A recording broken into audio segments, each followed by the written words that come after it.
అందరికి నమస్కారం. బలరాం గారు మన రాష్ట్ర సిపిఎం సెక్రటేరియట్ సభ్యుడు, వెస్ట్ గోదావరి జిల్లా. అలాగే దడాల సుబ్బారావు గారు, వ్యవసాయ కార్మిక సంఘం రాష్ట్ర నాయకులు, అధ్యక్షులు. మేము నిన్న వెస్ట్ గోదావరి జిల్లా సందర్శించిన సందర్భంలో జరిగినటువంటి కొన్ని దారుణాలని మీ దృష్టికి తీసుకురావాలని ప్రెస్ కాన్ఫరెన్స్ నిర్వహిస్తున్నాం. అయితే ముందు ఈరోజు చాలా దారుణమైన వార్త నిన్న మనందరం కూడా మొత్తం దేశాన్నే కలిచివేసినటువంటి ఘటన కాశ్మీర్లో జరిగింది. కాశ్మీర్లో ఉగ్రవాదుల దాడిలో చనిపోయినటువంటి వాళ్ళందరికీ కూడా మా పార్టీ రాష్ట్ర కమిటీ తరఫున మేము వాళ్ళకి శ్రద్ధాంజలి ఘటిస్తున్నాం. చాలా దారుణమైన ఘటన ఇది. ఇంత దారుణమైన ఘటన కాశ్మీర్లో జరగటానికి, ఉగ్రవాదులు పేటరేగిపోవటానికి ఈరోజు కేంద్ర ప్రభుత్వం, మోడీ దీనికి బాధ్యత వహించాలి. 370 ఆర్టికల్ రద్దు చేయడంతో ఉగ్రవాదం కంట్రోల్లోకి వచ్చేసింది లేదు అని పదే మోడీ, అమిత్ షా చెప్పే మాటలు మాయమాటలే తప్ప వాస్తవం కాదు. కాశ్మీర్ ప్రజల్ని కాన్ఫిడెన్స్లోకి, విశ్వాసంలోకి తీసుకోకుండా కాశ్మీర్లో ఉగ్రవాద సమస్య పరిష్కారం కాదు. ప్రజలను పాకిస్తాన్కు అప్పచెప్పి భూభాగాల కోసం వీళ్ళు పోరాడుతున్నట్టుగా కనిపిస్తుంది. ఇది మన దేశ ఐక్యతకి చాలా తీవ్రమైన, ప్రమాదకరమైన ఇది. కానీ ఉగ్రవాదాన్ని ఎదుర్కోవట్లో కాశ్మీర్ ప్రజల్ని భాగస్వాములు చేయాలి, కఠినంగా చర్యలు తీసుకోవాలి. రాష్ట్ర ప్రభుత్వాలను కూల్చే పనులు అమిత్ షా బిజీగా ఉన్నాడు తప్ప ఉగ్రవాదాన్ని ఎదుర్కోవటం మీద మాత్రం శ్రద్ధ పెట్టడం లేదు. అందుకని మా పార్టీ తరఫున కాశ్మీర్లో ప్రశాంత వాతావరణాన్ని కల్పించడానికి కేంద్ర ప్రభుత్వం తక్షణం చర్యలు తీసుకోవాలి. భారతదేశం గర్వించదగినటువంటి ప్రాంతం అది. ఆ ప్రజల్ని, ఆ భూభాగాన్ని కాపాడాలని చెప్పి మేము కోరుతున్నాం. ఇక మన రాష్ట్రంలో ప్రధానమైనటువంటిది ఇప్పుడు ఉండి నియోజకవర్గం. ఇది అందరికీ తెలుసు, చాలా ప్రఖ్యాతిగాంచిన నియోజకవర్గం. మన అసెంబ్లీ డిప్యూటీ స్పీకర్ రఘురామకృష్ణరాజు గారు ప్రాతినిధ్యం వహిస్తున్నటువంటి నియోజకవర్గం. అందువల్ల రాష్ట్ర ప్రజలందరికీ కూడా ఆ నియోజకవర్గం గురించి తెలుసు. అక్కడ ఇప్పుడు విధ్వంసకాండ జరుగుతున్నది. గత 3 మాసాల్లో దాదాపు 800 పేదల వాళ్ళ గుడిసెల్ని బుల్డోజర్లు పెట్టి అక్రమంగా, అన్యాయంగా, దుర్మార్గంగా కూల్చేశారు. ఇక ఆ విధ్వంసకాండ ఇంకా కొనసాగుతుంది, ఆగలేదు, ఇప్పటికీ కొనసాగుతున్నది. మరొక 300-400 ఇళ్ళు లేపేయటానికి నోటీసులు ఇవ్వటం, వాళ్ళకి హెచ్చరికలు జారీ చేయటం జరిగింది. వాళ్ళు చేసిన పాపం వల్ల 40-50 సంవత్సరాలుగా సొంత ఇల్లు లేకపోయినా కాలువ గట్ల మీదో, రోడ్డు మీదో, ఎక్కడ ప్రభుత్వం పొరంబో ఖాళీ స్థలం ఉంటే అక్కడ వేసుకొని, అక్కడ మంచినీళ్ళు లేకపోయినా, కరెంట్ ఉన్నా లేకపోయినా, కనీస సౌకర్యాలు ఉన్నా లేకపోయినా పొట్టకూటి కోసం పనులు చేసుకుంటూ బతుకుతున్నటువంటి పేద ప్రజల్ని అన్యాయంగా ఇప్పుడు ఉన్నట్టుండి ఒక్కసారిగా ఒక పెద్ద ఉపద్రవం, తుఫాను వచ్చినట్టుగా విరుచుకుపడి వాళ్ళందరిని కూడా లేపేసిన చూసి ఆహాకారాలు. మీరు పెట్టినటువంటి ఫోటో ఎగ్జిబిషన్ కూడా చూస్తే ఇంత దుర్మార్గంగా వ్యవహరిస్తారా? ఢిల్లీలో బుల్డోజర్ సంస్కృతిని దాన్ని మించిపోతున్నటువంటి వ్యవహారంలాగా ఇది మనకు కనిపిస్తుంది. వాళ్ళందరూ ఎక్కువ భాగం టీడీపీ ఓటేసినటువంటి వాళ్ళు. ఒక మహిళ 3 నెలల క్రితం వచ్చి నోటీస్ ఇచ్చారు. ఆమె అక్కడికక్కడే గుండె ఆగి స్పాట్లోనే చనిపోయింది. 3 రోజుల తర్వాత ఆమెకు నోటీస్ ఇచ్చారు, నువ్వు ఇల్లు తీసేయమని. చనిపోయిన ఆమెకి నోటీస్ ఇచ్చింది. ఇది ప్రభుత్వం యొక్క దౌర్భాగ్యం. లక్ష్మి ఆమె పేరు. మన అది పాలకోడేరు అల్లూరి సీతారామరాజు నగర్ కాలనీ, దాని పేరు కూడా. అల్లూరి సీతారామరాజునే గుండెలో పొడిచినట్టుగా ఉంది. చూస్తే బ్రిటిష్ వాళ్ళు చంపేశారు, వీళ్ళు మళ్ళీ ఆయన రఘురామకృష్ణరాజు ఇంకోసారి చంపేస్తున్నాడు అల్లూరి సీతారామరాజుని. అట్లాగే సింగిల్ ఉమెన్లు, చిన్న పిల్లల్ని పెట్టుకొని గుడిసె కూల్ చేసే రోడ్డు మీదనే పక్కన సామాను పెట్టుకొని పక్కింట్లో తలదాచుకుని పుట్టుకొకరు చెట్టుకొకరు అయిపోయి ఏమిటి మన పరిస్థితి అని. పోనీ వాళ్ళు ఏమైనా అక్రమంగా ఉన్నారా, నీకు తెలియకుండా ఉన్నారా? 40-50 ఏళ్ళ నుంచి ప్రభుత్వ స్థలంలోనే ఉన్నారు. వాస్తవం అది. ప్రభుత్వ స్థలంలో ఇళ్ళు వేసుకోవడం పేదలకున్న హక్కు. వాళ్ళకి నువ్వు పట్టా ఇవ్వాలి. ఇస్తామని తెలుగుదేశం ప్రభుత్వం వాగ్దానం చేసింది. పట్టా ఇస్తామని వాగ్దానం చేసి ఈరోజు చంద్రబాబు నాయుడు గారు పట్టాల ఉత్సవాలు కూడా జరుపుతూ ఉన్న పేదవాళ్ళని 1000 కుటుంబాలని ఒక్క ఉండి నియోజకవర్గంలో లేపేస్తున్నారంటే మనం ఊహించలేనటువంటి విధ్వంసం ఇది. పోనీ అందరి పట్ల ఇలాగ ఉన్నారా? నేను చూసినటువంటి పాలకోడేరు మండలంలో పేదవాళ్ళు ఇళ్ళు వేసుకున్నటువంటి వెనక భాగంలో అదే పోరంబోక స్థలంలో దాదాపు 15 ఎకరాల్లో భూస్వాములు ఆక్రమించే వాళ్ళు పంటలు వేసుకుంటున్నారు. వాళ్ళకి నోటీసుల వల్ల. ఆడ సర్వే రాళ్ళు ఉన్నాయి, ప్రభుత్వం బాధిన సర్వే రాళ్ళు ఉన్నాయి. సర్వే రాళ్ళ లోపలకు కూడా తీసుకొచ్చి వాళ్ళు పంట వేసుకుంటున్నారు 15 ఎకరాల్లో. ఇక్కడున్న 150 కుటుంబాల కింద ఉన్నది 10 ఎకరాలు అయితే అక్కడ 5-6 భూస్వాముల కింద 15 ఎకరాలు ఉంది. వాళ్ళకి జోలికి పోవట్ల. ఈ కాలువ కట్ల మీద ప్రభుత్వ స్థలంలో కొబ్బరి చెట్లు ఉన్నాయి. ఆ కొబ్బరి చెట్లను వాళ్ళే అనుభవిస్తున్నారు. అది పేదల హక్కు, యాక్చువల్గా పేదలకు ఇవ్వాలి అవి చట్ట ప్రకారం. వాటినన్నిటిని కూడా భూస్వాములు అనుభవిస్తున్నారు, వాళ్ళ జోలికి పోరు. ఈ రఘురామకృష్ణరాజు గారు ఏమన్నా పత్తిత్తా? ఈయన ఏమన్నా పవిత్రుడా? ఇప్పుడు 3 నెలల నుంచి విధ్వంసకాండ జరుగుతూ ఉంటే ఆయన నియోజకవర్గంలో ఆయన దాని మీద స్పందించాలి. ఆయన ఆదేశాల మేరకే మేము చేస్తున్నామని అక్కడికి వచ్చి బుల్డోజర్లో పట్టి వస్తున్నటువంటి అధికారులు లేకపోతే ఉద్యోగులు చెబుతున్నారు. జిల్లాంతా కోడైకి వస్తున్నది. ఆయన నియోజకవర్గంలో ఆయనకు సంబంధం లేకపోతే వచ్చి పరామర్శించి ప్రజలకు అండగా నిలబడాలి, ఆపాలి. కానీ స్పందించడు. అసలు డిప్యూటీ స్పీకర్ పదవికి ఈయన అర్హుడా? అర్హత ఉందా ఈయనకి? ఇంత విధ్వంసకాండ చేసినటువంటి వాడికి. ఆయన ఎన్నికల్లో ఒక అఫిడవిట్ ఇచ్చాడు. ఎన్నికల అఫిడవిట్ మొత్తం పబ్లిక్ డాక్యుమెంట్ ఇది, ఎన్నికల అఫిడవిట్. ఈ ఎన్నికల అఫిడవిట్లో ఆయన మీద ఎన్నెన్ని కేసులు ఉన్నాయో చేశారు. సరే, ఉద్యమాల కేసులో, స్టేట్మెంట్ల కేసులో, ఉపన్యాసాల కేసులు మేము పరిగణలో తీసుకోవటల్లా, కక్ష సాధింపుగా పెట్టుండొచ్చు. కానీ బ్యాంకులు Punjab national bank, SBI, axis bank, చెన్నైలో, ఢిల్లీలో, బొంబాయిలో, హైదరాబాద్లో అనేక చోట్ల డిఫాల్ట్. హిందూ భారత్ పవర్ కంపెనీకి ఆయన director. Hindu Bharat power company లోన్లు తీసుకొని నష్టాలు వచ్చిందని డిఫాల్ట్ ఎగ్గొట్టేస్తే వాళ్ళు కేసు పెట్టారు. ఎస్బీఐ కేసు పెట్టింది, యాక్సిస్ బ్యాంక్ కేసు పెట్టింది, పంజాబ్ నేషనల్ బ్యాంక్ కేసు పెట్టింది. ఒకటి 600 కోట్లు, ఒకటి 237 కోట్లు, ఇంకోటి 25 కోట్లు. ఈ అఫిడవిట్లో ఆయన పేర్కొన్నాయి, ఇంకా తెలియకుండా ఎన్నో ఉన్నాయి. మరి ఏమిటి దీనికి ఏం సమాధానం చెబుతారు? ఇదేనా ఆదర్శం? రాజకీయ నాయకుల ఆదర్శం ఇదేనా? మీరు మాత్రం 100,000 కోట్లు తీసుకొని బ్యాంకుల్లో ఎగ్గొట్టేసి కేసులు మాఫీ చేయించుకోవచ్చా? పేదవాళ్ళు మాత్రం ఒక 72 చదరపు గజాల స్థలంలో ఉండకూడదా? వాళ్ళకి ఇచ్చినటువంటి చూస్తే మీకు అందరికీ సర్క్యులేట్ చేసాము, ఎంత అన్యాయంగా ఉంది. 1905 చట్టం, బ్రిటిష్ వాళ్ళ చట్టం. అన్ని చట్టాలు మారుస్తారు, కానీ బ్రిటిష్ వాళ్ళు ఇచ్చిన 1905 చట్టం ప్రకారం ఇల్లు తీసేయటం కాదు, ఇంట్లో ఉన్న సామాను కూడా వాళ్ళే స్వాధీనం చేసుకుంటారట. ఇంట్లో ఉన్న సామాను కూడా వాళ్ళదేనట హక్కు. ఇల్లు ఖాళీ చేయకపోతే కూలి చేస్తారట. ప్రత్యామ్నాయం ఎవరు? ప్రభుత్వానికి బాధ్యత లేదా? అక్కడున్న పాలకోడేరులో 150 ఇళ్ళు, 137 ఇళ్ళు ఉంటే అందులో 54 ఇళ్ల వాళ్ళు కోర్టుపై స్టే తెచ్చుకున్నారు. 54 ఇళ్లకు కోర్టు స్టే ఇచ్చిందంటే అర్థం ఏమిటి? ప్రభుత్వ స్థలంలో ఇండివిజువల్ వ్యవహారం కాదు కదా. అంటే 54 వాళ్ళని వదిలేసి మిగతా వాళ్ళని ఎట్లా కూలి చేస్తారు? వాళ్ళు ఉండవచ్చు కోర్టు అంటే, మిగతా వాళ్ళని ఉంచవచ్చనేగా. అదేమన్నా ఇండివిజువల్ విషయం? మొత్తం కాలనీ రోడ్డు పక్కన అది కాలువ గట్ల మీద వేసుకున్నారు. కోర్టు కేసులు సగం ఇళ్ళు ఉన్నాయి. ఆ కోర్టు కేసులో ఇళ్ళు కూడా కూల్ చేశారు. వైలేషన్, కోర్టు ధిక్కరణ. నిన్న మనం చూసాం, సుప్రీంకోర్టు గవాయి కాబోయే సుప్రీంకోర్టు చీఫ్ జస్టిస్ స్టేట్మెంట్ ఇచ్చాడు. మన తాడికొండ ఎంఆర్ఓ, పాత ఎంఆర్ఓ, పేదవాళ్ళ గుడిసెలు ఎలా కూల్ చేస్తే బొక్కలో తోసేస్తామని చెప్పాడు. ఉల్లంఘించాడు కోర్టు కేసుని.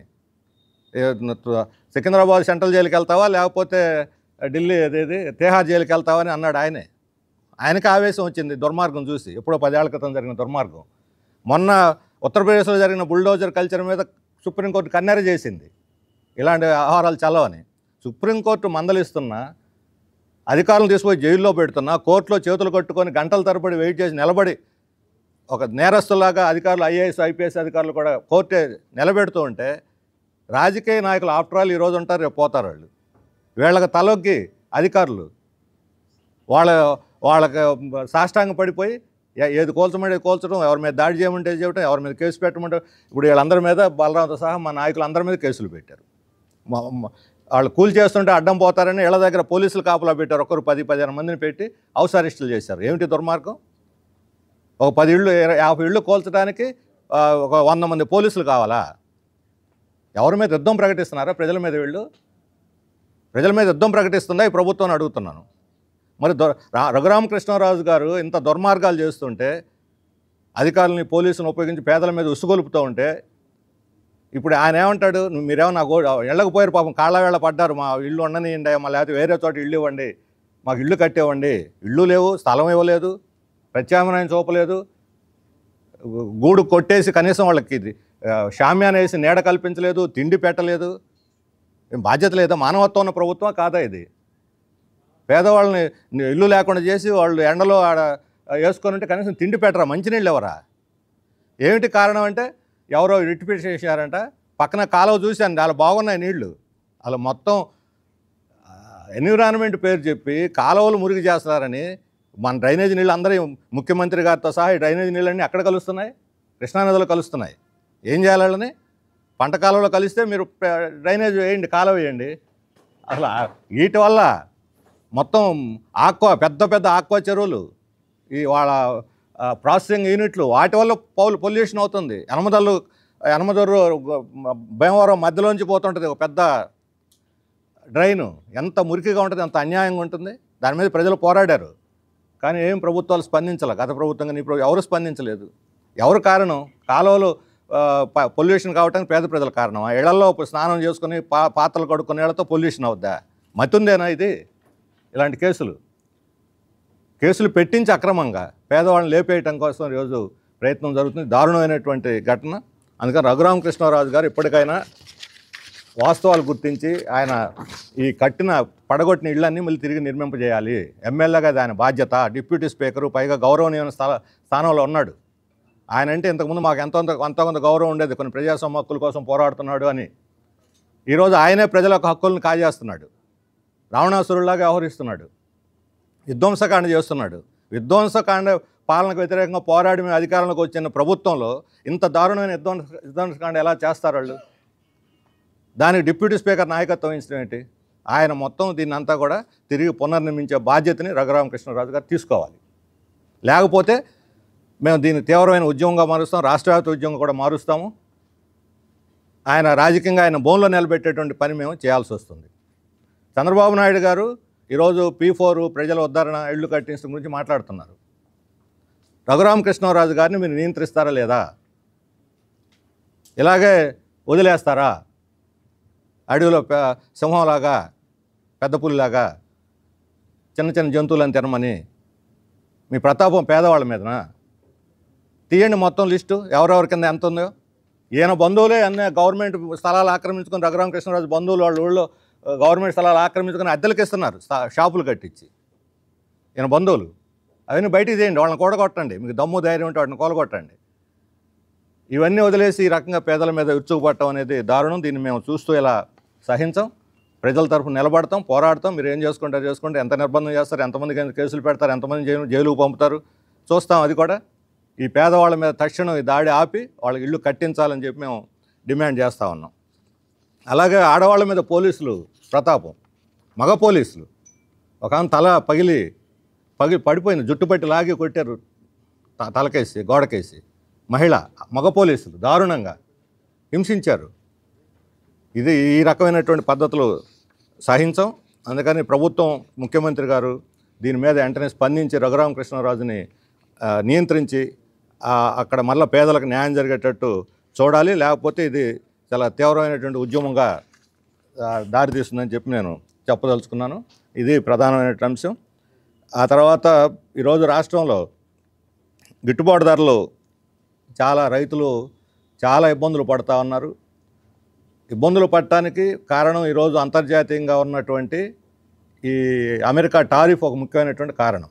అది ఆక్వా కావచ్చు, లేకపోతే ఇతర వ్యాపార పంటల్లో కావచ్చు. ఇప్పుడు వ్యాన్స్ అమెరికా ఉపాధ్యక్షుడు మన దేశంలో పర్యటిస్తున్నాడు. ఆయన ఏం చెబుతున్నాడు? అమెరికా నుంచి దిగుమతి అయ్యేటువంటి వ్యవసాయ ఉత్పత్తులు, అది గోధుమ కావచ్చు, మొక్కజొన్న కావచ్చు, ఇటువంటి వాటి మీద, ఆహార ఉత్పత్తుల మీద పన్ను తగ్గించండి. WTO ప్రకారం మనకున్న దాంట్లో అమెరికా దిగుమతుల మీద 1/3 మనం పన్ను వేస్తున్నాం. 100% వేయొచ్చు మనం పన్ను WTO నిబంధనల ప్రకారం వ్యవసాయ ఉత్పత్తుల మీద, దిగుమతి మీద. కానీ 36% మనం వేస్తున్నాం. ఇప్పుడు దాన్ని మేము 10% వేస్తున్నాం కాబట్టి నువ్వు కూడా 10% తగ్గించంటున్నారు. అంటే ఏమవుతుంది? రేపు పొద్దున మొత్తం ఆహార ఉత్పత్తులు, వ్యవసాయ ఉత్పత్తులన్నీ డంప్ అయిపోతాయి భారతదేశంలో. ఇక రైతులు బతకాల్సిన అవసరం ఉండదు, గిట్టుబాటు ధరలు ఉండవు, బలైపోతారు. ఎట్టి పరిస్థితుల్లో వ్యవసాయ ఉత్పత్తుల దిగుమతిని ఫ్రీ ట్రేడ్ కింద వ్యాన్స్తో ఒప్పందానికి రాకూడదు. ఇది దేశ రైతుల యొక్క భవిష్యత్తు, వాళ్ళ ప్రాణాలు, వాళ్ళ జీవితాలతో కూడుకట్టుకున్నటువంటి విషయము. అందుకని ఈరోజు రాష్ట్రంలో మిర్చి రైతులు, పత్తి రైతులు, పొగాకు రైతులు, ఆక్వా, కోకో, ఒకటి కాదు అన్ని రైతులు ఇంత తీవ్రమైన సంక్షోభం గత 4-5 సంవత్సరాలు ఎప్పుడూ లేదు రాష్ట్రంలో. తీవ్రమైన వ్యవసాయ సంక్షోభం వస్తూ ఉంది. ఒక పంట ధాన్యంతో సహా మొత్తం తీవ్రమైన సంక్షోభంలో. కనీసం మిర్చి 11,400 కొంటామని 3 నెలల క్రితం వాగ్దానం చేశారు. దానికి ఆర్డర్ లేదు, కొనుగోలు లేదు, పరిహారం లేదు. ఏంటి మాటకు విలువ? చంద్రబాబు నాయుడు గారు చెప్పారు, స్వయంగా కేంద్ర మంత్రి చెప్పాడు. కేంద్ర ప్రభుత్వం, రాష్ట్ర ప్రభుత్వం ఇద్దరు ఫెయిల్ అయిపోయారు. కనీసం జోక్యం లేదు. మాటలతో కడుపు నిండుద్దా? ఈరోజు 8,000, 9,000కు పడిపోయింది. 11,400 కొంటాను ప్రభుత్వం, ఎక్కడ అడ్రస్ లేదు. మిర్చి రైతులు, పొగాకు రైతులు, బర్లీ పొగాకు, ఐటీసీ కంపెనీ, గోల్డ్ ప్రే కంపెనీ మేము కొంటాం, వేయండి అని ప్రోత్సహించారు రైతుల్ని ప్రకాశం, బాపట్ల, గుంటూరు జిల్లాల్లో. ఇప్పుడు మేము కొనుగోలు చేయమంటున్నారు. 15,000 అమ్మిన పొగాకుని 3,000 కొంటామంటున్నారు. ఏం చేయాలి? వాళ్ళు ఆత్మహత్య చేసుకోవాలా? రైతుల ఆత్మహత్యలు మరలా మొదలైతే దానికి ప్రభుత్వం బాధ్యత వహించాలి.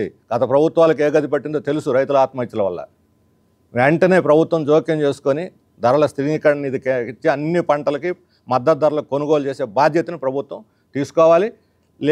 లేదంటే రైతుల యొక్క ఆగ్రహానికి గురి కావాల్సిన పరిస్థితి వస్తుంది. ఇది ఒక తీవ్రమైనటువంటి సమస్య. ఈ అమెరికా టారిఫ్ల మీద సింగపూర్ ప్రధాని బ్రహ్మాండంగా మాట్లాడాడు. ఎంత దేశం? అమెరికా ఉఫ్ అంటే పోద్ది, లేచిపోద్ది. అతను అమెరికా పేరు పెట్టి విమర్శిస్తున్నాడు. ఇది దారుణమైంది, అసలు దీన్ని ఒప్పుకోమేమని. భారతదేశ ప్రధానమంత్రికి ఆ గట్స్ లేవు, కనీసం మాట్లాడు. పైగా వ్యాన్స్ని పిలిచాడా, మీరు తగ్గించండి వ్యవసాయ ఉత్పత్తుల మీద అంటే నెగోషియేట్ చేస్తున్నారు. అసలు నెగోషియేట్ చేయాల్సిన అంశమా? ప్రపంచ దేశాలు, చిన్న దేశాలు, మెక్సికో లాంటి దేశాలు పోరాడుతుంటే మనం కూడా వాళ్ళతో కలిసి మనం కూడా పోరాడి అమెరికా వాళ్ళని దించాల్సింది పోయి, ట్రంప్ని దించాల్సింది పోయి మెడపెట్టి కిందకి వాళ్ళతో నెగోషియేట్ చేసి మేము పన్ను తగ్గించుకుంటాం, నీ ఇష్టం వచ్చి దిగుమతి చేసుకో, మా మీద కూడా కాస్త పన్ను తగ్గించు. ఇదే ఇప్పుడు ఆక్వా సంక్షోభంలో ఉంటే చంద్రబాబు నాయుడు గారు పోయి ప్రధానమంత్రి అమిత్ షాతో మాట్లాడతాడు. ఆయనేమో వ్యాన్స్తో మాట్లాడతాడు. పరిష్కారం అవుతుందా? 27% వేశారు పన్ను. పోనీ ఇప్పుడు 3 నెలలు ఇచ్చారు గడువు. ఈ 3 నెలల గడువు ఇచ్చినందువల్ల పాత రేట్ను పునరుద్ధరిస్తున్నారు. వాళ్ళ ఎగుమతులన్నీ వెళ్ళిపోయినాయి. పెండింగ్లో ఉన్న ఎగుమతులన్నీ వెళ్ళిపోయినాయి. 6,000, 7,000 ఇవి కంటైనర్లు వెళ్ళిపోయినాయి. మిగతా గోడౌన్లోనే కూడా పంపించేస్తున్నారు. 3 నెలల్లో చేరిపోతాయి. మరి ధర ఎందుకు ఎవరు? 400 రూపాయలు తగ్గించి ఎందుకు కొంటున్నారు? కేజీకి 40 రూపాయల చొప్పున తగ్గించుకుంటున్నారు. ఎందుకు కొంటున్నారు? ప్రభుత్వం ఏం చేస్తుంది? అందుకని ప్రభుత్వం పూర్తిగా విఫలమైంది రైతులు గిట్టుబాటు ధర కల్పించడంలో. రైతు సంఘాలు ఆందోళనకు సిద్ధపడుతున్నాయి. రైతు సంఘాలు ఆందోళనకు వచ్చి ఆగ్రహిస్తే ఈ ప్రభుత్వం తట్టుకోవడం కష్టం. ఈ లోపలే క్యాబినెట్ సబ్ కమిటీ వేసి వాళ్ళు ఊరూరు తిరిగి రైతులను కలుసుకొని ప్రతి సమస్యను నిర్దిష్టంగా పరిష్కరించాలి. అందుకోసమే ఎక్స్క్లూజివ్గా, డెడికేటెడ్గా మంత్రుల యొక్క బృందాన్ని కేటాయించి దీని సమస్యను మీరు పరిష్కరించండి. అధికారులు, ఉన్నతాధికారులు క్యాబినెట్ సబ్ కమిటీ వేసి మంత్రులకి బాధ్యత అప్పచెప్పి ఇది అత్యంత ప్రయారిటీ కలిగిన అంశం కింద మన రాష్ట్ర ప్రభుత్వం టేకప్ చేయాలని చెప్పి మేము డిమాండ్ చేస్తున్నాం.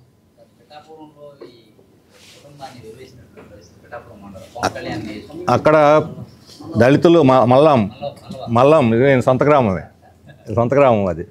ఆ గ్రామంలో దాన్ని తీవ్రంగా మేము ఖండించడమే కాదు, కేవీపీఎస్ సంస్థ వెళ్ళి అక్కడ కూర్చొని దళితులందరినీ కూడా సమీకరించి న్యాయం కోసం పోరాడుతున్నది. రాజీ సామాజిక బహిష్కరణ చేసిన వాళ్ళకి గురైనటువంటి రాజీ ఏమిటి? అసలు నేరస్తులకు రాజీ ఉందా? నేరస్తులకు రాజీ ఏమిటని? నేరస్తుని శిక్షించాలి, ఎస్సీ ఎస్టీ కేసు పెట్టి శిక్షించాలి. రాజీ ఏమిటి? రాజీ చేయటం అంటే భూస్వాములకి కొమ్ము కాయటమే. దీన్ని మేము పూర్తిగా వ్యతిరేకిస్తున్నాం. ఆ సామాజిక బహిష్కరణ జరిగిన కాలానికి వాళ్ళకి పరిహారం ఇవ్వాలి, వాళ్ళ మీద కేసు పెట్టాలని చెప్పి మేము డిమాండ్ చేస్తున్నాం. దానికోసం కేవీపీఎస్ కానీ ఇతర దళిత సంఘాలు చేసే ఆందోళనకు మేము పూర్తి మద్దతు కూడా ఇస్తున్నాం. పవన్ కళ్యాణ్ స్పందించాలని కోరాం, మొట్టమొదటి మేమే కోరాం. నువ్వు స్పందించి అక్కడ పర్యటించి దళితులకు ధైర్యం కల్పించాలని. స్పందించలేదు. ఆయన నియోజకవర్గం అలా ఉంది. ఇప్పుడు నియోజకవర్గం పోగలన ధైర్యం, దమ్ము ఉందో లేదో మాకు తెలియదు ఆయనకి. ఆయన స్పందించడం ఇటువంటి విషయాలు అంతకుముందే కేకలు పెట్టాడు. దళితుల మీద కానీ దాడి జరిగితే మేము అంత తేలుస్తామని చెప్పాడు ఆయన. ఇప్పుడు ఎక్కడ అడ్రస్ లేడు. మరి ఆయన నియోజకవర్గంలో జరిగితే అందుకని ఖచ్చితంగా ఆయన పోయి దళితులని విచారించి న్యాయం చేయాలని చెప్పి కూడా మేము కోరుతున్నాం. మంగళగిరిలోనేమో అందరికి పట్టాలు ఇస్తామంటున్నారు. చాలా మందికి అదొక ప్రహాసనంగా కొనసాగిస్తున్నారు రోజు.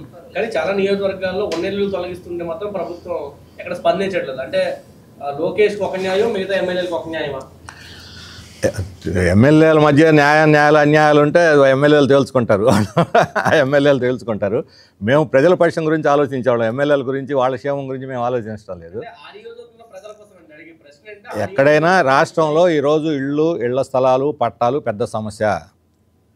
తెలుగుదేశం హయాంలోనే కట్టినటువంటి టిట్కో ఇళ్ళు ఇంతవరకు స్వాధీనం చేయలేదు. బ్యాంకుల వాళ్ళు నోటీసులు ఇస్తున్నారు, వడ్డీలు కట్టమంటున్నారు. వీళ్ళేం అద్దెలు కట్టుకోవాలి, ఇళ్ళు స్వాధీనం కావు. జగనన్న కాలనీలు దేనికి పనికి రాకుండా ఉన్నాయి. అక్కడ ఏమీ కనీస సౌకర్యాలు లేవు. ఆ మధ్యంతరంగా నిలిచిపోయినాయి. ఎంతో జాతీయ సంపద వృధా అయింది, భూములు వృధా అయిపోతున్నాయి. అట్లాగే ఈ కాలువ గట్ల మీద ప్రభుత్వ స్థలాలు తీసుకున్న వాళ్ళందరికీ పట్టాలు ఇవ్వాలని ఆందోళన, మంగళగిరితో సహా. మంగళగిరిలో వాళ్ళందరికీ ఇవ్వట్లేదు. ఇప్పటికి కూడా కొండపోరం బోకలు, రైల్వే కాలనీలు అన్నీ వేసుకున్న వాళ్ళకి ఇవ్వటంలో మేము ఇస్తామని చెబుతున్నా తప్ప ఇంతవరకు ఇవ్వలేదు. మంగళగిరిలో కూడా అందరికీ న్యాయం జరగలేదు. న్యాయం జరిగేదాకా అక్కడ వాళ్ళ పోరాటం కూడా కొనసాగుద్ది. అన్ని జిల్లాల్లో ఈ సమస్య తీవ్రతరంగా ఉంది. అన్ని జిల్లాల్లో కూడా పేదవాళ్ళ ఇళ్ల కోసం పోరాటం సాగిస్తున్నారు.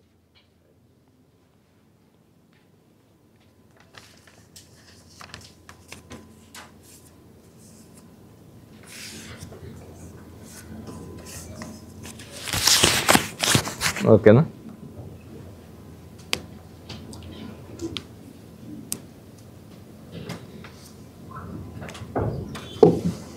Okay, thank you.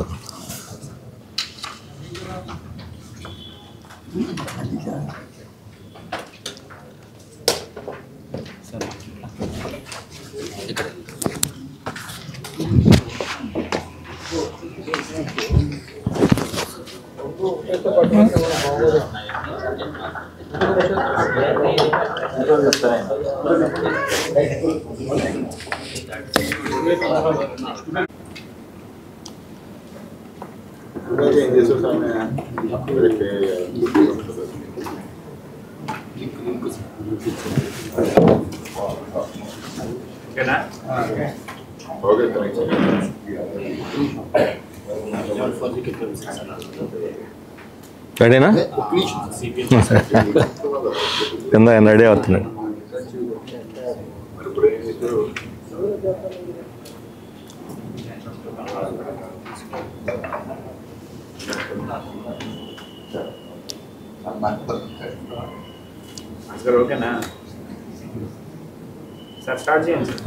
ఓకేనా? ఓకే, అందరికీ నమస్కారం. మెగా డిఎస్సి అని రాష్ట్ర ప్రభుత్వం ప్రకటించిన 16,000 టీచర్ పోస్టుల్లో ఏజెన్సీలోని గిరిజన యూత్కి చాలా తీవ్రమైనటువంటి అన్యాయం జరుగుతూ ఉన్నది. మొత్తం ఏజెన్సీ ప్రాంతంలో ఒక 800 పోస్టులు ఐటీడీఏ కింద, మరొక 800 పోస్టులు గురుకుల విద్యాలయాల కింద ఉన్నాయి. అవి కాకుండా ఒక 4,000 పోస్టులు ఒక ఏజెన్సీ ప్రాంతంలోని స్కూళ్ళల్లోనే ఖాళీగా ఉన్నాయి. ఈ గవర్నమెంట్ ప్రకటించినటువంటి ఈ ఐటీడీఏ పోస్టుల్లో 800కు గాను అది కేవలం ఐటీడీఏ గురుకుల పోస్టులు అంటే 800, 1600 చిల్లర, అంటే దాదాపు 1700 దాకా. ఇవి ప్యూర్ గిరిజన ప్రాంతంలో గిరిజనులు ఉండేటువంటి వాళ్ళ షెడ్యూల్ 5 ప్రాంతంలోని ఉద్యోగాలు. కానీ ఇక్కడ షెడ్యూల్ 5 ప్రాంతంలోని ఉద్యోగాల్లో అక్కడ గిరిజనులకు వచ్చేది కేవలం 90 ఉద్యోగాలు. 1600 పోస్టులు 90 అంటే 45 చొప్పున వాళ్ళకి రిజర్వేషన్ ప్రకారం, అక్కడ ప్రాంతంలో రిజర్వేషన్ ప్రకారం. అంటే గిరిజన ప్రాంతంలో షెడ్యూల్ 5 కింద మొత్తం ఉద్యోగాలన్నీ కూడా 100% గిరిజనులకు ఇవ్వాలి. ఆ మేరకు అంతకుముందు ఉమ్మడి రాష్ట్రంలో జీవో నెంబర్ 3 వచ్చింది. ఆ జీవో నెంబర్ 3ని సుప్రీంకోర్టు కొట్టేసిన తర్వాత టెక్నికల్ కారణాలతోటి దాన్ని పునరుద్ధరించాలి అని చెప్పి డిమాండ్ ఉన్నది. ఈ డిమాండ్ గత ప్రభుత్వం పట్టించుకోలేదు. ఈ ప్రభుత్వం మేము జీవో నెంబర్ 3ని పునరుద్ధరిస్తాము అని చంద్రబాబు నాయుడు గారు నేరుగా హామీ ఇచ్చారు. ఒకసారి ఎన్నికలకు ముందు ఇచ్చారు, ఎన్నికల తర్వాత మొన్న రీసెంట్గా 2 నెలల క్రితం కూడా జీవో నెంబర్ 3ని పునరుద్ధరిస్తామని హామీ ఇచ్చారు ఆయన అరకు పర్యటన సందర్భంలో. కానీ ఇంతవరకు దాన్ని పునరుద్ధరించకుండానే మెగా డిఎస్సి పేరుతో పోతున్నారు. ఇది ఆ ఆదివాసీ యూత్కు తీవ్రమైన అన్యాయం జరుగుతుంది. 10,000 మంది పైగా అర్హులైనటువంటి అభ్యర్థులు అక్కడ ఉన్నారు. మరి ఆడున్న పోస్టులను, అక్కడున్న 1600 పోస్టులనైనా వాళ్ళకి ఇవ్వకపోతే ఇక వాళ్ళకి ఉద్యోగాలు ఎలా వస్తాయి? ఇతరులతో పోటీలు పడి మైదాన ప్రాంతాల్లో వాళ్ళు ఉద్యోగాలు సాధించలేరు, ఇతర జిల్లాల్లో పోలేరు, ఇతర జిల్లాల వాళ్ళు అక్కడికి వెళ్తారు. ఇప్పుడు తాత్కాలిక పోస్టుల్లో కాంట్రాక్టు లేదా గెస్ట్ టీచర్లు ఈ పేరుతోటి 1,200 మంది ఉద్యోగాలు చేస్తున్నారు నెలవారీ రోజువారీ వేతనం మీద. వాళ్ళందరినీ తీసేస్తున్నారు. వాళ్ళని తీసేసి ఆ గిరిజన 1200 మంది గిరిజన యూత్ స్థానంలో నాన్ ట్రైబ్ని అక్కడికి పంపిస్తున్నారు. ఇది ఏ రకంగా సబబు అని మేము అడుగుతున్నాము. అందుకని చంద్రబాబు నాయుడు గారు వాగ్దానం చేసినట్టుగా జీవో నెంబర్ 3ని వెంటనే అమల్లోకి తేవాలంటే ఆర్డినెన్స్ ఇవ్వాలి. దాంట్లో ఉన్న టెక్నికల్ సవరించి సాంకేతిక లోపాలను సవరించి ఇది ఆర్డినెన్స్ తేవాలి. ఎట్లయితే కేటగరైజేషన్ కోసం ఆర్డినెన్స్ తెచ్చారో, కేటగరైజేషన్ కోసమే వాయిదా వేశారు డిఎస్ ఇంతకుముందు. ఆ తర్వాత ఇప్పుడు ఆర్డినెన్స్ తెచ్చారు. ఆ ప్రాతిపదిక మీద 2011 జనాభాను బట్టి వాళ్ళు డివైడ్ చేస్తున్నారు. మరి అదే సూత్రం సామాజిక న్యాయం గిరిజనులకు కూడా అప్లై అవుతుంది. అందుకని స్పెషల్ డిఎస్సి కోసం మెగా డిఎస్తో పాటు స్పెషల్ డిఎస్సి ట్రైబల్ ఏరియాల్లో పెట్టాలి. దానికి అనుగుణంగా ఒక ఆర్డినెన్స్ తీసుకొచ్చి ఆ ఉద్యోగాలన్నీ వాళ్ళకి ఇవ్వాలి. దీని మీద ట్రైబల్ యూత్ చాలా ఆందోళనగా ఉన్నారు. ఇప్పుడు ఆందోళన చేస్తున్నారు, ధర్నాలు రాస్తారోకలు చేస్తున్నారు, ఐటీడీఏ ముట్టళ్ళు చేస్తున్నారు. 2వ తేదీ బంద్ చేస్తామని కూడా వాళ్ళు ప్రకటించారు. నిరుద్యోగ సంఘాలు, ఉద్యోగ సంఘాలు 2వ తేదీ బంద్ చేస్తామని కూడా ప్రకటించారు. వాళ్ళ ఆందోళనకి సిపిఎం పూర్తి మద్దతు ప్రకటిస్తుంది. 2వ తేదీ బంద్ని జయప్రదం చేయమని కూడా మేము ప్రజలకు విజ్ఞప్తి చేస్తున్నాం. బంద్ దాకా పోకుండా నివారించడానికి రాష్ట్ర ప్రభుత్వం చర్యలు తీసుకొని 2వ తేదీలోగానే ఆర్డినెన్స్ తీసుకొస్తే గిరిజన యూత్కు న్యాయం చేసినట్టు అవుతుంది. అందువల్ల చంద్రబాబు నాయుడు గారు ఇచ్చినటువంటి మాటని, ట్రైబల్ యూత్కి ఇచ్చిన మాటను నిలబెట్టుకొని ఆయన దీన్ని అమల్లో తేవాలి. ఈ జీవో నెంబర్ 3ని తెచ్చి స్పెషల్ డిఎస్సి నిర్వహించాలని చెప్పి మేము డిమాండ్ చేస్తున్నాం. ఇది మొదటి విషయం. రెండవ విషయం, పశ్చిమ గోదావరి జిల్లా ఉండి నియోజకవర్గంలో జరుగుతున్నటువంటి పేదల ఇళ్ల విధ్వంసం. దీని మీద అక్కడ చాలా ఆందోళనగా ప్రజలు ఉన్నారు. దీనికి మూల కారకులైనటువంటి మన అసెంబ్లీ డిప్యూటీ స్పీకర్ గారు రఘురామకృష్ణరాజు గారు నిన్న భీమవరంలో ప్రెస్ కాన్ఫరెన్స్ పెట్టి చాలా న్యాయబద్ధంగా, చట్టబద్ధంగా మేము ఇల్లు తొలగిస్తున్నాము అని చెప్పారు. ఇది పూర్తిగా వాస్తవం కాదు. అంతేకాకుండా సిపిఎం రాష్ట్ర కార్యదర్శి తనకి మధ్య జరిగినటువంటి దీంట్లో వివాదంలో శ్రీనివాసరావు దీన్ని ప్రారంభించాడు కాబట్టి ముందు ఆయన క్షమాపణ చెబితే నేను కూడా క్షమాపణ చెబుతానని కూడా ఆయన అన్నాడు. మొదటి విషయం అంటే ఇది శ్రీనివాసరావుకి రఘురామకృష్ణరాజు గారికి మధ్య ఉన్న వ్యక్తిగత తగాదా కాదు, వ్యక్తిగత పంచాయతీ కాదు. మా మధ్య ఎటువంటి వివాదాలు లేవు. ఇద్దరి మధ్య వివాదం అంతా పేదల ఇళ్లతో వచ్చింది, ఫస్ట్ థింగ్. రెండవది, ఆయన్ని క్షమాపణ చెప్పమని నేను కోరినట్టుగా, బేషరతుగా క్షమాపణ చెప్పాలి మీరు అని నేను కోరినట్టుగా ఆయన ఆపాదించాడు. నేను ఎప్పుడు క్షమాపణ చెప్పలేదు. రఘురామకృష్ణరాజు గారు వీడియో మాట్లాడిన తర్వాత నేను అసలు ప్రెస్ కాన్ఫరెన్సే పెట్టలేదు, వీడియో విడుదల చేయలేదు. నేను మాట్లాడలేదు ఆ ఇష్యూ మీద ఇంతవరకు. నేను మాట్లాడిన దాన్ని నా నోట్లో పెట్టి మీరు నన్ను క్షమాపణ అడిగారు, ముందు మీరు చెప్పండి తర్వాత నేను చెబుతానని చెప్పడం అనేది అర్థం లేని విషయం. ఆయన చెబుతారా లేదా అది ఆయన విజ్ఞతకు సంబంధించిన విషయం. నేనైతే మాటతోలే ఆయన మీద వ్యక్తిగతంగా ఎటువంటి విమర్శలు చేయలే, ఇష్యూకి సంబంధించి తప్ప. కబడ్దారా నేను అన్నానని కూడా చెబుతున్నాను. నేను ఆ పదమే వాడలేదు. నేను వాడని పదాలని నా నోట్లో పెట్టి ఆయన తను చేసిన పొరపాటుని నాకు కూడా ఆపాదించి నేను క్షమాపణ చెబితే ఆయన కూడా చెబుతానని పోటీలు పెట్టి చెప్పడం అనేది అది న్యాయం కాదు, సరైనది కాదు.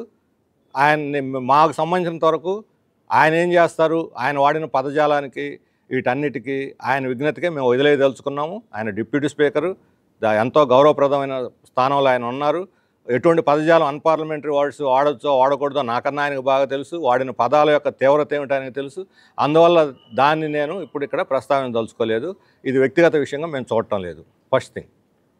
రెండవది, ఆయన చాలా న్యాయబద్ధంగా దీన్ని ఇళ్లను కొట్టేస్తున్నాను అంటున్నారు. మేము ధనికులకి పేదలకి తేడా చూడటలేదు, అందరినీ సమానంగా చూస్తున్నాను అంటున్నాడు. మేము చెబుతున్నాం ఏ న్యాయం ప్రకారం చేస్తున్నారు. సుప్రీంకోర్టు ఈ కాలువ గట్ల మీద పర్యావరణానికి భంగం కలిగించే వాళ్ళని తొలగించమని సుప్రీంకోర్టు ఆర్డర్ ఇచ్చిందని చెబుతున్నారు. అదే సుప్రీంకోర్టు ఏదైనా పేదవాళ్ళు ఇళ్ళు తొలగించదలుచుకుంటే ఆ తొలగించేటువంటి ఇళ్లకు ప్రత్యామ్నాయం చూపెట్టకుండా తొలగించడానికి లేదు అని చాలా కేటగారికల్గా, చాలా స్పష్టంగా జడ్జిమెంట్స్, ఒకటి కాదు 100 సార్లు జడ్జిమెంట్స్ చెప్పుంటారు. కొందరు ముట్టికాయలు వేశారు. ముట్టికాయలు వేయటం కాదు, కోర్టు ఆర్డర్ని దిక్కినిచ్చినటువంటి ఎంఆర్ఓ, మన రాష్ట్రంలో గుంటూరు జిల్లాలో ఒక ఎంఆర్ఓకి కఠినమైన వార్నింగ్, మొన్న వారం రోజుల క్రితం వార్నింగ్ ఇచ్చి నువ్వు జైలుకు పోదలుచుకున్నావు అని కూడా వార్నింగ్ ఇచ్చింది. గుడిసెలు తొలగించినందుకే, పేదవాళ్ళు గుడిసెలు తొలగించినందుకు కోర్టు ఆర్డర్ ధిక్కరించి. ఇప్పుడు ఇక్కడ ఆయన చెబుతున్నటువంటి పాలకోడేరు మండలం అల్లూరు సీతారామరాజు నగర్లో ఆయన చెబుతున్నారు అక్కడ కోర్టు తొలగించమని ఆర్డర్ ఇచ్చింది, వాటి ప్రకారం మేము తొలగించామంటున్నారు. మొత్తం 110 ఇళ్ళుంటే 110 ఇళ్ళు ఉంటే కోర్టు 52 మంది కోర్టులో వేస్తే స్టే ఇచ్చారు. స్టే ఇచ్చినటువంటి ఇళ్లల్లో 3 ఇళ్ళు పగలగొట్టేశారు. జుత్తుగా దుర్గారావు, మల్లుల చిన్న వెంకన్న, మల్లుల వెంకట పద్మ 3 ఇళ్ళు కోర్టు స్టేలో ఉన్న ఇళ్ళు పగలగొట్టించారు. ఇది చట్టం అని అడుగుతున్నాను. కోర్టు ధిక్కరణ కాదా? కోర్టు ధిక్కరించినటువంటి వాళ్ళకి ఏమిటి శిక్ష? వాళ్ళ మీద ఏం చర్య తీసుకుంటారు? రెండవది, 110 ఇళ్ళు ఉంటే 50 ఇళ్ళు వాళ్ళకి స్టే వస్తే, 52 ఇళ్ళకి స్టే వస్తే మిగతా ఇళ్ళు తీసేస్తే ఈ పర్యావరణ సమస్య పరిష్కారం అవుతుందా? పరిష్కారం అవుతుందా?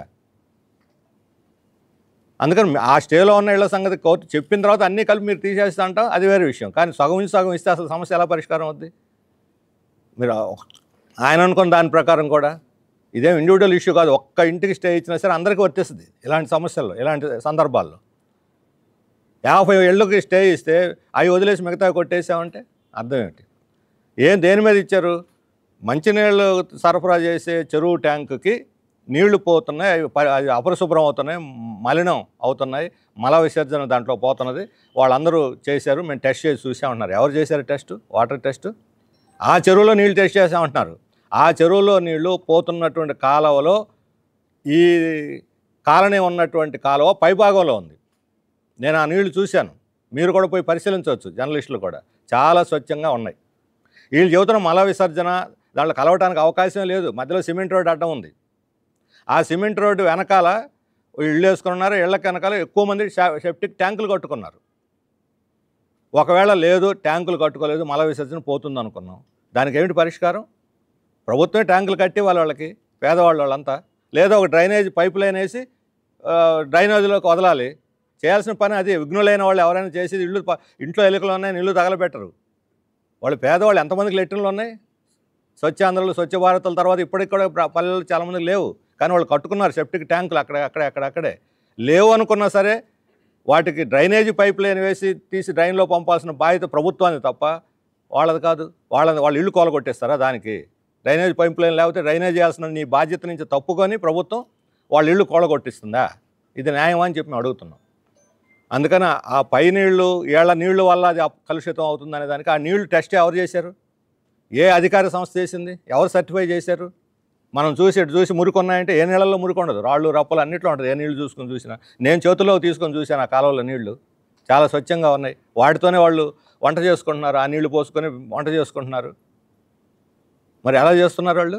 మీరు పోయి ఒకసారి నేరుగా పరిశీలించండి. నేను రఘురామకృష్ణరాజు గారిని అడుగుతున్నాను. మీరు పోయి వీళ్ళ కాలనీ ఎదురుగా కాలువని పరిశీలించండి.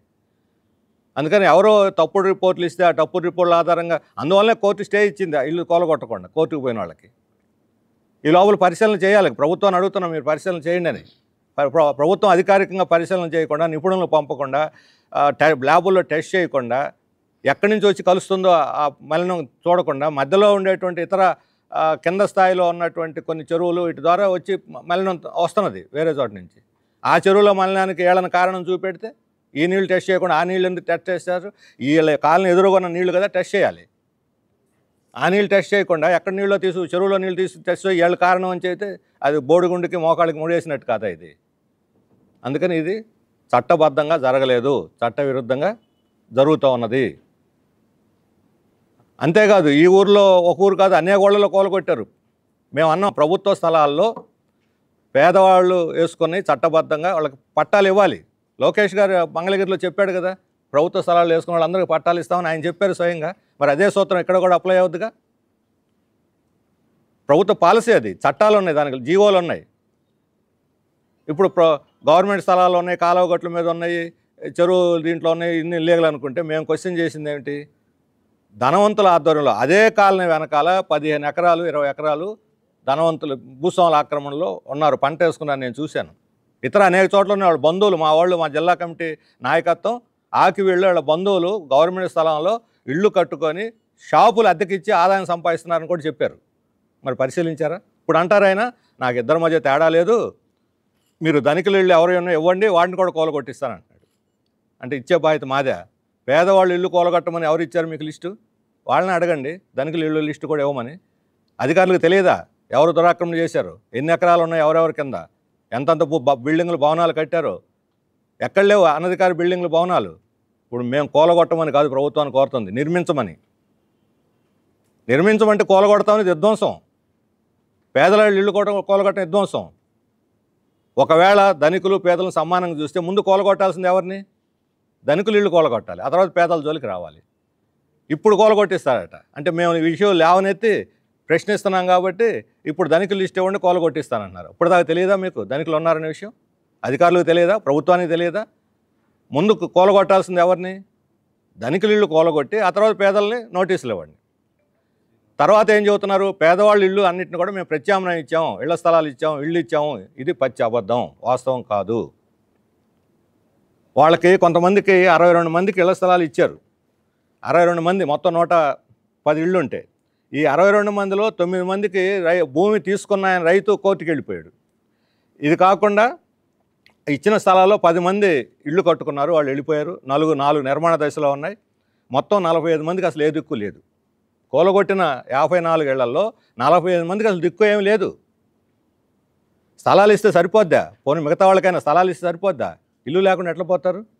వాళ్ళు ఏడుస్తున్నారు. కూలగొట్టిన తర్వాత ఎక్కడైనా అద్దెళ్ళలో ఉన్నామంటే, ఇప్పుడు నేను చెబుతున్నాడు భీమవరం ప్రెస్ కాన్ఫరెన్స్లో రఘురామకృష్ణరాజు గారు, ఎక్కడో ఒకసారి సర్దుకోండి, మేము ఇల్లు కట్టిస్తాం. అంత ఈజీనా సర్దుకోవటం? 40 ఏళ్ళుగా ఉన్న వాళ్ళని ఇల్లు ఒక 6 నెలలు కట్టించి ఆగలేరా? ఇంతకాలం జరుగుతుంది. ఒక 6 నెలలు ఇల్లు కట్టించి కాలనీ అన్నారు కదా, కాలనీ కట్టించే పంపొచ్చు కదా, ఎందుకు ఆగలేకపోయారు? కాలనీ కట్టిందాక అంత తొందర ఏమొచ్చింది? ఇప్పుడు వీళ్ళు అద్దెలకు ఎక్కడైనా పోవాలంటే 10,000 15,000 అడ్వాన్స్ కడితే మేము ఇల్లు ఇస్తామంటున్నారు. చిన్న ఇల్లు, సింగిల్ రూమ్ హౌసెస్కి. అది కూడా స్లమ్స్లో, వెనకబడినటువంటి స్లమ్స్లో. ఎక్కడ తెచ్చి కడతారు పేదలు? పోయి ప్రభుత్వం ఇవ్వండి, తలా 25,000 ఇచ్చి అడ్వాన్సులు కట్టి ఇల్లు మీరే అద్దెకి చూపెట్టండి. మీ బాధ్యత లేదా? సుప్రీంకోర్టు గైడ్లైన్స్ ప్రకారం ప్రత్యామ్నాయం చూపెట్టకుండా ఇల్లు ఖాళీలు చేయించడానికి లేదు. పేదవాళ్ళ ఇళ్ళు, వాళ్ళంతా అత్యంత నిరుపేదలు, కూలీనాలు చేసుకునేవాళ్ళు, ఆ పూట పని చేసుకుంటే కానీ పొట్ట గడవనటువంటి వాళ్ళు. ఇలాంటి వాళ్ళ మీద మీ ప్రతాపం అని చెప్పి అడుగుతున్నాను. అందుకని ఈ చట్టబద్ధంగానే తొలగించాము అని చెప్పి, ప్రత్యామ్నాయం ఇచ్చి తొలగించామని చెప్పినటువంటిది వాస్తవం కాదు. ప్రత్యామ్నాయం చూపలేదు.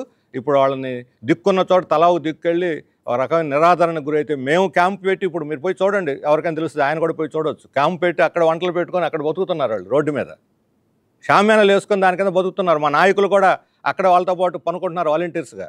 వాళ్ళకి పాలకోడేర్లు, ఇతర అన్ని గ్రామాల పరిస్థితే. ప్రజల ఆమోదంతో చేశానంటున్నారు. వీళ్ళు ప్రజలు కాదా? వీళ్ళెవరు?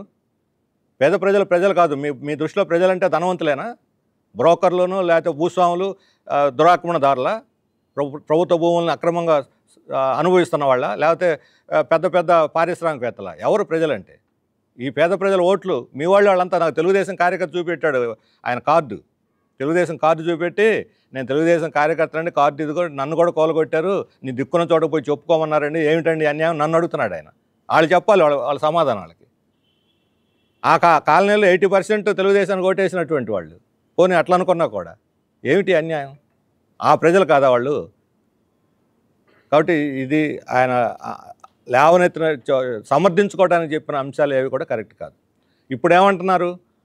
15 రోజుల్లో మిగతా వాడిని కూడా కోర్టు ఆర్డర్ చేసి కూలగొడతానంటున్నారు. అంత బహిరంగంగా ఈయన ఏమన్నా మ్యాజిస్ట్రేటా, కలెక్టరా? ఏ జ్యుడిషియల్ అధికారాలు ఉన్నాయి? డిప్యూటీ స్పీకర్కు ఉన్న జ్యుడిషియల్ అధికారాలు నాకు తెలియదు. అసెంబ్లీ పరిధికే అనుకుంటున్నాను నేను. స్పీకర్ గారైనా ఆయనకు నేర్పించాలి పార్లమెంటరీ లాంగ్వేజ్. స్పీకర్ గారు చాలా సంస్కారవంతంగా వ్యవహరిస్తున్నారు. మరి డిప్యూటీ స్పీకర్ గారు మరి ఈ ఉన్న జ్యుడిషియల్ రైట్స్ ఏమిటి? నేనే కూలగొట్టిస్తాను బహిరంగ చెబుతున్నాడు. అంతకుముందు కాస్తకొస్తే ఏమైనా అనుమానం ఉండేది, కొంచెమన్నా ఉండేదేమో ఈయన పాత్ర ఉందా లేదని. ఇప్పుడు పూర్తిగా ఆయన నివృత్తి చేశారు. నేనే కూలగొట్టించాను, మిగతా కూడా కూలగొట్టిస్తాను, బహిరంగ నేను పేదల ఇళ్ళు కూలగొట్టిస్తాను 15 రోజుల్లో ప్రకటిస్తే ప్రభుత్వం ఏం చేస్తున్నది? చట్టబద్ధంగా ఈ ప్రభుత్వం దాన్ని ఆపుతుందా, లేకపోతే ఈ విధ్వంసాన్ని కొనసాగిస్తుందా? నేను ప్రభుత్వాన్ని అడుగుతున్నటువంటి ప్రశ్న ఇది. ముఖ్యమంత్రి గారు జోక్యం చేసుకోవాలి. నేను బహిరంగ ఒక డిప్యూటీ స్పీకర్ స్థానంలో ఉన్నటువంటి వ్యక్తి, ఎమ్మెల్యేగా ఉన్నటువంటి వ్యక్తి, నియోజకవర్గంలో పేద ప్రజల ఇళ్ళు నేను కూలగొట్టిచ్చేస్తాను, 15 రోజుల్లో లేపేస్తానని చెబితే ప్రభుత్వం దీన్ని ఆమోదించి కూలగొడుతుందా, లేకపోతే కాపాడుతుందా పేదల్ని? ఇది తెలుగుదేశం పార్టీకి, ప్రభుత్వానికి ఇది సవాలు. వాళ్ళకి ఇది వాళ్ళ ఈ ప్రశ్నకు సమాధానం చెప్పాలి వాళ్ళు. అందులో ప్రభుత్వం కూలగొట్టి చేస్తామనంటే, పోనీ ప్రభుత్వం చట్టబద్ధంగా వ్యవహరిస్తుంది. ఒక ఎమ్మెల్యే చెబుతున్నాడు, నేను ఏ నియోజకవర్గంలో చూడలేదు ఈ రకంగా ఎమ్మెల్యేలు బహిరంగ వచ్చి నేనే కూలగొట్టిస్తానని చెప్పినటువంటి ఎమ్మెల్యేని ఇంతవరకు 175 మందిలో ఏ ఎమ్మెల్యేని వినలేదు నేను. గత 10 ఏళ్లలో వినలా, ఇప్పుడే కాదు. మరి ఈయన ఒక విచిత్రమైనటువంటి పద్ధతిలో వ్యవహరిస్తున్నారు. తనే మొత్తం సర్వాధికారిలాగా వ్యవహరిస్తున్నారు నియోజకవర్గానికి. అందువల్ల ప్రభుత్వం జోక్యం చేసుకుని ఇళ్ల విధ్వంసాన్ని ఆపాలి, వాళ్ళకి ప్రత్యామ్నాయం చూపాలి. ఇప్పుడు నిరాదరణకు గురైన వాళ్ళందరినీ కూడా వెంటనే వాళ్ళకి ఆశ్రయం కల్పించాలి. ఏం అడ్డం కాదు, వాళ్ళు ఉన్నటువంటి అడ్డం కాదు. ఎవరికి అడ్డం అంటే భూస్వాములకు అడ్డం, ఆ రియల్ ఎస్టేట్ వాళ్ళకి అడ్డం, చేపల చెరువులకు అడ్డం తప్ప ఎవరన్నా కింద ఉన్నటువంటి కొమ్మదలూరు ఆ ఊరు వాళ్ళని పాపం చూసి కుముదవల్లి గ్రామం కింద గ్రామం వాళ్ళ చెరువు ఇదేదన్నా అపరిశుభ్రంగా ఉంటే ఆ చెరువుని దానికి పెట్టండి, ఫిల్టర్లు పెట్టండి. ఎన్నో పద్ధతులు ఉన్నాయి, శాస్త్రీయమైన పద్ధతులు. ఇప్పుడు కాలువలు చెరువులు ఇవన్నీ కూడా అపరిశుభ్రం కావటానికి ఈ చేపల చెరువులు రొయ్యల చెరువుల నుంచి వచ్చేటువంటి కెమికల్స్ అన్ని రకాలైన కారణం, అన్ని రకాల కారణాలు. 19 ఇదే పశ్చిమ గోదావరి జిల్లాలో ఇదే కాలువల కింద 19 పరిశ్రమల వల్ల కాలువలు కాలుష్యం అవుతున్నాయనేది అధికారికమైన రిపోర్ట్ ఇచ్చింది కమిటీ. మరి దాని మీద ఏం చర్యలు లేవు. జబ్బులు వస్తున్నాయన్నారు. మన తూర్పుగోదావరి జిల్లాలో, పక్కన ఉన్న తూర్పుగోదావరి జిల్లాలో బలభద్రాపురంలో మన అందరికీ తెలుసు, రాష్ట్రవ్యాప్త ఇష్యూ అయింది. 30-40 మంది క్యాన్సర్ బాధితులు అయ్యారు. గ్రాసిమ్ పరిశ్రమ వల్లనే క్యాన్సర్ వచ్చింది. ఆ గ్రాసిమ్ పరిశ్రమ మీద ఏం చర్య తీసుకున్నారు? ఇక్కడ పేదవాళ్ళు కాబట్టి గుడిసెలు లేపేశారు, గ్రాసిమ్ పరిశ్రమని మూసేయించారా? క్యాన్సర్లు వస్తున్నాయి ఈ పర్యావరణం వల్ల, వీళ్ళ కెమికల్స్ వల్ల.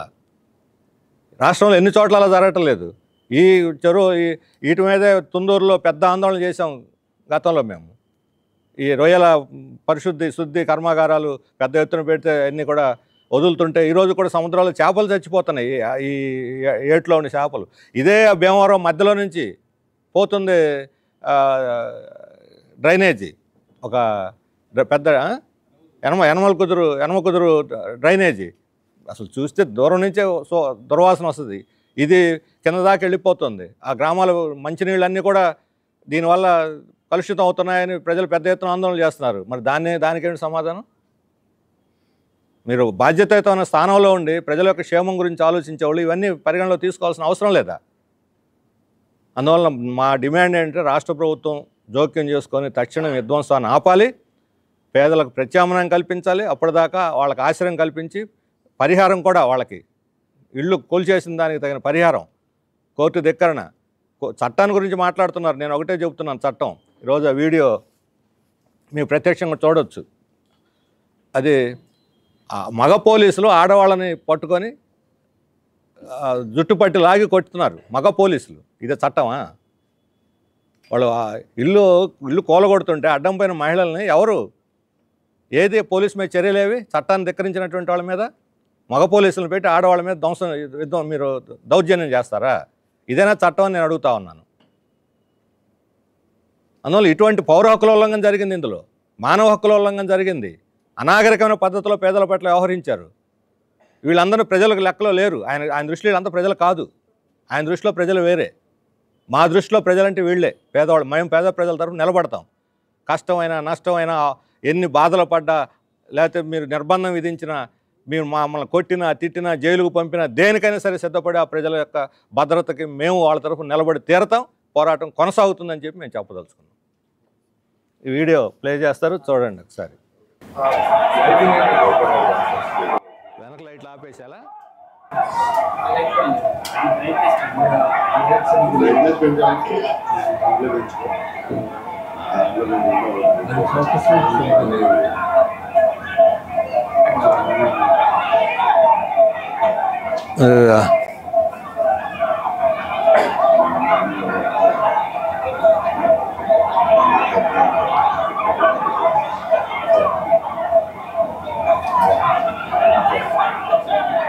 మహిళలు ఎంత బతిమలాడుతున్నారు.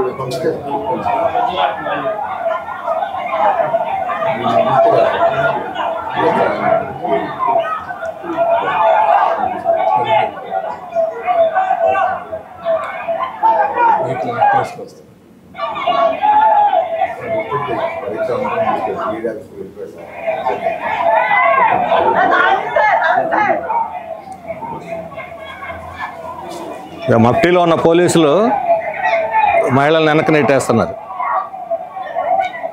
అదిగో క్లియర్గా కనిపిస్తుంది. మగ పోలీసు ఆడమని చేయి పట్టుకొని ఇంతకన్నా పౌర హక్కుల ఉల్లంఘన కోట్లేదు, వాళ్ళని కేసు పెట్టాలి.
శుద్ధిగా ఉంది దేవస్థానం వచ్చే కాలు శుద్ధిగా ఉంది.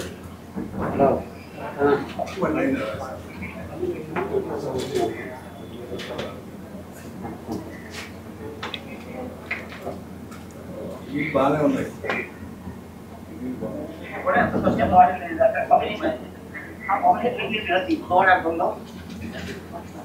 నెక్స్ట్ కాలువ ఇల్లు ఉన్నది.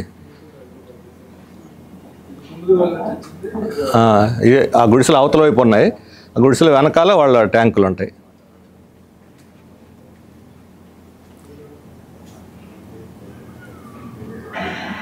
ఇది యాక్చువల్ కలుషితమైన కుముదివేలు పైన ఉన్నటువంటి ప్రాంతం ఇది. ఆ కాలనీకి దీనికి సంబంధం లేదు అసలు. కూల్చేసిన కాలనీకి ఇక్కడున్న అపరిశుభ్రానికి అసలు సంబంధమే లేదు. ఆ కాలం ఎలా ఉంది, ఈ కాలం ఎలా ఉంది.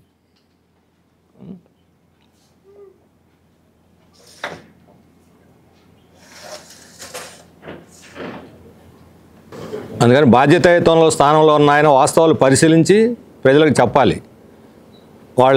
వాళ్ళకున్న భూస్వాములు ఏది చెబితే అది నమ్మేసి పేద ప్రజల మీద దాడి చేయటం న్యాయం కాదు. మనకు ఒక సామెత ఉన్నది, అత్త మొట్టినందుకు కాదు తోడి కోడలు నవ్వినందుకు అని ఒక సామెత ఉంది. ఇప్పుడు మేము చేస్తున్న పోరాటం పేద ప్రజల కోసం చేస్తున్న పోరాటం గురించి కాదు ఆయన ఆందోళన, సాక్షి పేపర్లో వస్తుందని. ఇప్పుడు సాక్షి పేపర్లు వచ్చేదానికి మా బాధ్యత ఉంది. అందరూ వస్తున్నారు, అందరూ తీసుకుంటున్నారు. ఎవరు ఇష్టమైన పద్ధతిలో వాళ్ళు దాన్ని పబ్లిష్ చేస్తారు, టెలికాస్ట్ చేస్తారు. దానికి మాదే బాధ్యత. సాక్షి పేపర్లో వచ్చిన దానికి మేము బాధ్యతనా? సాక్షిలో వేయొద్దని ఏమైనా ఆదేశిస్తారా ఆయన? మిగతా పేపర్లు వేయాలి, మిగతా అందరూ ఉన్నారు, అందరూ ఉమ్మడిగానే అన్నీ. ఇప్పుడు మిమ్మల్ని పిలిచినట్టే అన్ని చోట్ల అందరినీ పిలుస్తాం, అందరూ ఇస్తారు. ఎవరు తోచిన పద్ధతిలో వాళ్ళు టెలికాస్ట్ చేసుకుంటారు, వార్తలు ఇస్తారు. దానికి మేమేం చేస్తాం? అందుకని అబద్ధం చెప్పామా నిజం చెప్పామా అక్కడ ఉన్న వాస్తవిక పరిస్థితి ఏంటి అది ముఖ్యం. అందుకని ఆయన ఆ స్థాయిలో ఉన్న వ్యక్తి ఈ రకమైన ఆరోపణలు చేసి సమర్థించుకోవటం సముచితమైనటువంటిది కాదు. ఇప్పటికైనా ఆయన వాస్తవాలు గుర్తెరిగి ప్రజలకు ఆయన పోయి పరామర్శించాలి. మేము కోరుతున్న ఆయనే పోయి పరామర్శించాలి. ఆ ప్రాంతాల ప్రజలు చూడండి, ఆ ప్రాంతాన్ని మీరు పరిశీలించండి, పరామర్శించండి. అప్పుడు మీకు తెలుస్తుంది వాస్తవం ఏమిటో. ఆ తర్వాత మాట్లాడితే అది బాగుంటుంది. అందుకని 15 రోజులు గడువు లోపల కొట్టేస్తాం, మేము 4 రోజులు అని చెప్పాం. 4 రోజుల లోపల వీళ్ళకి పునరావాసం కల్పించకపోతే మేము రాష్ట్ర వ్యాప్త ఆందోళన చేస్తామని. కానీ ఇప్పుడు 4 రోజులు కూడా వాళ్ళు మాకు గడువు ఇవ్వటల్లా. 15 రోజులు ఇచ్చాడు ఆయన గడువు కోలు కొట్టేయటానికి. ఇదేం అన్యాయం అని. అందుకని రాష్ట్ర ప్రభుత్వం దీని మీద స్పందించాలని చెప్పి న్యాయాలు రాష్ట్ర ప్రజలే నిర్ణయిస్తారు. ఉండి ప్రజలకు తెలుసు. ఉండిలో మా కార్యాలయాన్ని కూడా కొట్టేశారని అంటున్నారు. కొట్టేసి మేమేం చేసాం, మా కార్యాలయం కాబట్టి మేము అందరికీ తీసారు. మేము పేద ప్రజల తరఫున నిలబడేవాళ్ళం, మా కార్యాలయాల కోసం చూసుకునే వాళ్ళం కాదు. మీరు అందరికీ కొట్టేశారు. అదే మేము చెబుతుంది, అది ఈ రకంగా విధ్వంసం చేస్తున్నారు. ఉండి నియోజకవర్గం ఎక్కడా లేని విధంగా ఉండి నియోజకవర్గంలో విధ్వంసం జరుగుతున్నది. ఈ విధ్వంసాన్ని ఆపండి. ఇది మేము రాష్ట్ర ప్రభుత్వానికి చేస్తున్న విజ్ఞప్తి.